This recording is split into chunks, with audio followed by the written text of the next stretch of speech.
दोस्तों क्या आप भी पेट्रोनेट एलएनजी कंपनी का ही शेयर होल्डर हो? तो दोस्त आज हम जानेंगे पेट्रोनेट एलएनजी कंपनी के बारे में। तो इस कंपनी ने जो है ना अपने लाइफ साइकिल में एक बार बोनस दिया था।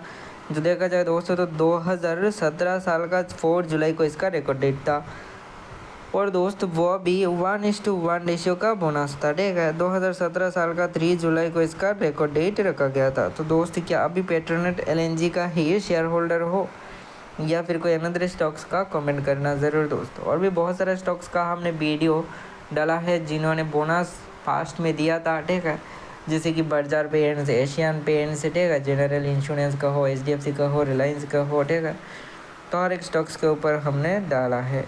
और ये वीडियो सिर्फ एक इन्फॉर्मेशनल पर्पज़ के लिए है, कोई भी इन्वेस्टमेंट एडवाइस नहीं है दोस्त। तो फिलहाल आज के लिए इतना ही, मिलते किसी नए वीडियो के साथ। May God bless you, good bye.